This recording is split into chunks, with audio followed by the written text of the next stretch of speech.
Regan Slaymaker for International Boxing News. I have the pleasure to be joined by former IBF middleweight world champion Darren Barker. Darren, how are you today? I'm very well. All the better for being at your call. I was just telling my boys, brought my two sons here this evening, and this is the venue I boxed most as an amateur and a pro. So there's so many fond memories. Definitely, mate. I mean, I boxed there last weekend. It didn't go my way, but I mean, it's great to be back, and it is such an iconic venue as well. But what? For you, obviously, you said you boxed here most amateur pro. Is that obviously it's an historic venue in itself? But why is York Hall so special to you? Because it's proper. It's proper boxing. You know, this is what it's all about. This is what dreams are made of. This is where people start their careers, whether it's an amateur or a novice pro. It's just you're aware of the history of this place, and you want to be a part of it. Similar to me boxing for Repton, I remember walking in that club and I wanted to be part of the history, and it was the same when I come to this venue. I wanted to be part of this history. I wanted to be one of the boxers that one day, how you doing? One day they say, Darren Barker boxed here, and yeah, it's an honour to have boxed here, yeah. Definitely, I was going to say, we are at the Repton Home show, the Tony Burns tournament as well. Kind of obviously you did box at Repton as well. How important is it, kind of, obviously shows like this at Repton, how important are these shows for amateur boxers on the way up as well? Massive. This is the grassroots. You hear that word a lot, but this is it. This is exactly what grassroots is. Repton is an institution. It's a university when it comes to boxing.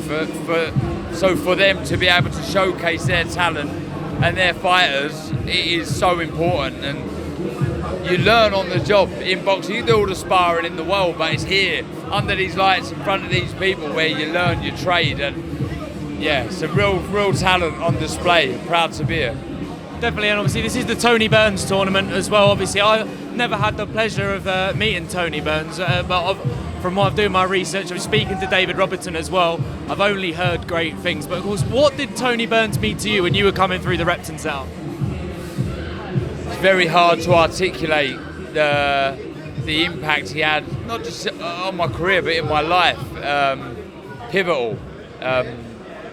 Our relationship was very strong, not just with me, but with my brother who passed away, with my dad who boxed for Repton.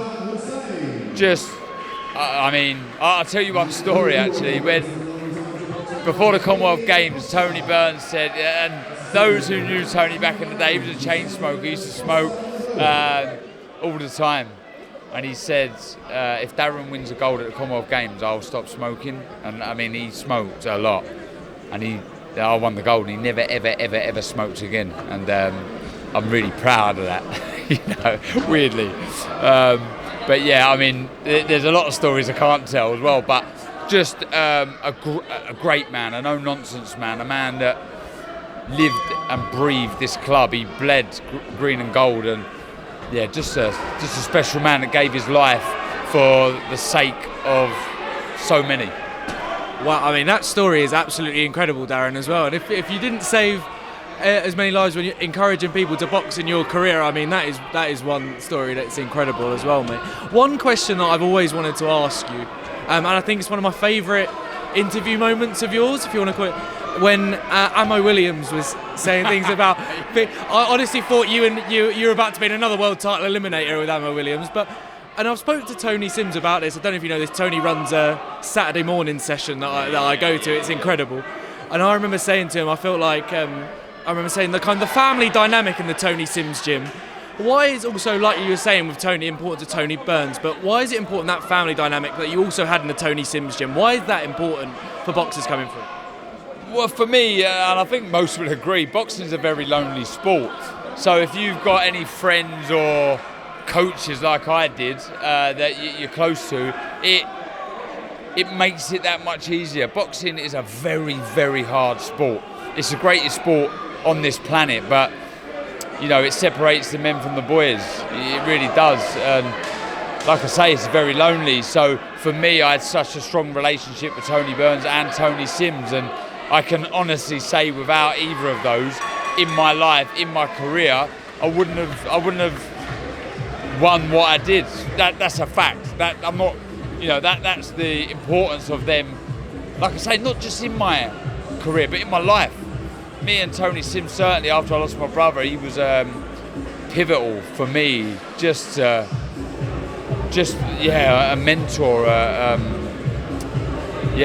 special man. They're both special men, and this is what boxing's done for me. Boxing's given me a life I could only dream of.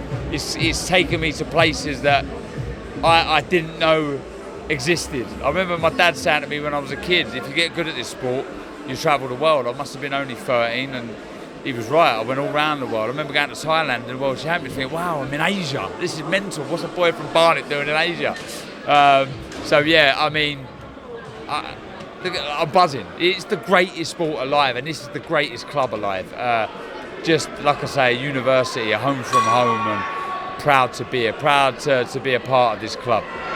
Definitely. Well, I think that's the best way to end. Darren Barker, thank you very much, mate. Cheers.